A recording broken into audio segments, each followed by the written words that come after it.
Hello friends, welcome to my channel Literary Gram. Today we are going to discuss about the most important background reading नाट्य शास्त्र।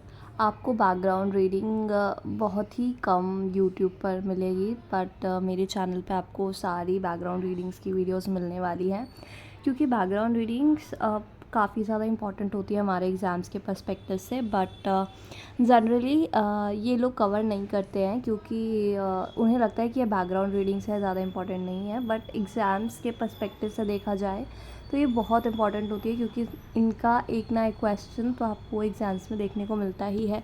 क्योंकि choice based questions आते हैं, but इसका मतलब ये नहीं है कि आप नाट्य शास्त्र और जो भी हमारी बैकग्राउंड रीडिंग है हीरावती कारवे वाली द्रौपदी की, वो आप प्रिपेयर ना करें। ये प्रिपेयर करना बहुत इंपॉर्टेंट है, क्योंकि इससे हमें अपने कॉन्टेक्स्ट का, अपने टेक्स्ट के बैकग्राउंड का पता लगता है। तो जैसे कि हम इंडियन क्लासिकल लिटरेचर पढ़ रहे हैं, तो उसके अंदर नाट्य शास्त्र जो हमारा इंडियन लिटरेचर है, वो काफ़ी ज़्यादा इम्पॉर्टेंट है।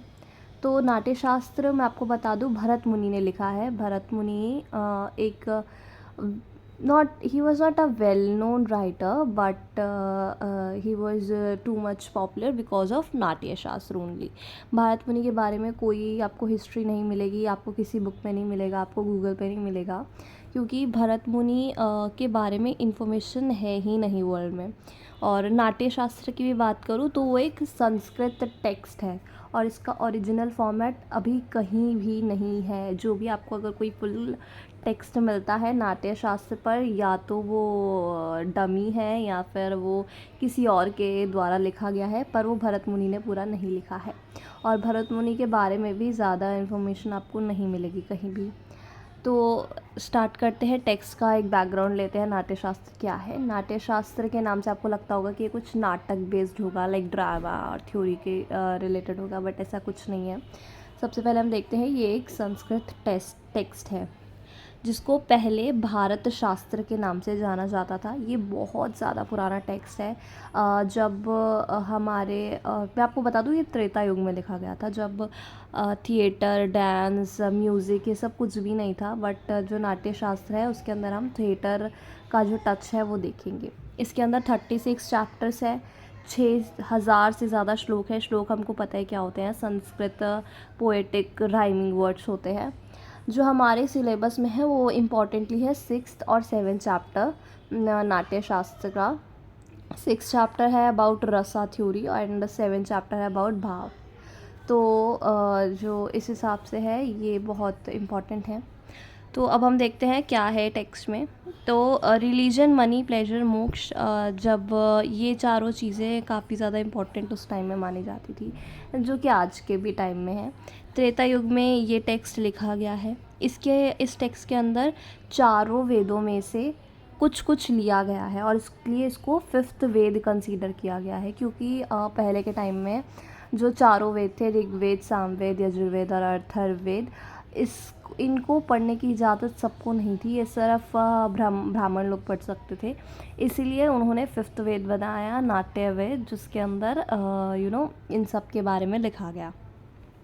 आपको बता दूँ, ये जो जो नाट्य शास्त्र प्ले है, ये थिएटर बेस्ड प्ले है, जिसके अंदर हम देखेंगे कि हर एक वेद में से कुछ कुछ लिया गया है। ऋग्वेद में से लैंग्वेज ली गई है, सामवेद में से म्यूज़िक लिया गया है, यजुर्वेद में से एक्टिंग ली गई है, और अथर्ववेद में से रस लिया गया है। तो इन चारों को मिलाकर हमारा 5th वेद नाट्य वेद बनाया गया है, और नाट्य वेद ही नाट्य शास्त्र है।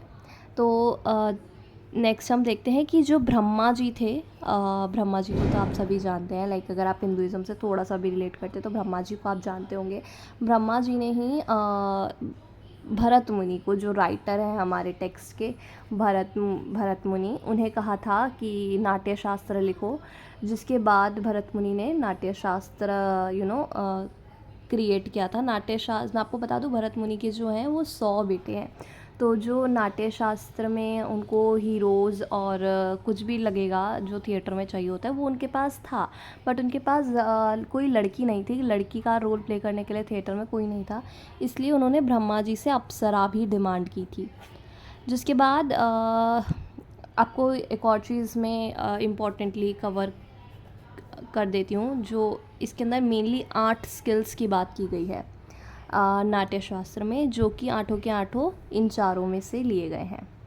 मैं आपको ऑलरेडी बता चुकी हूँ जो 4 मेन कॉन्सेप्ट है इनमें से लिया गया है। इसके बाद जो ये नाट्य शास्त्र हमारा प्ले है वो एक थिएटर जिसका नाम था इंद्रध्वज, यहाँ पर परफॉर्म किया गया। इस थिएटर में अमृत मंथन और त्रिपुरदाहा, ये 2 जो मेन इनके थिएटर ड्रामा थे वो सब प्ले किया गया।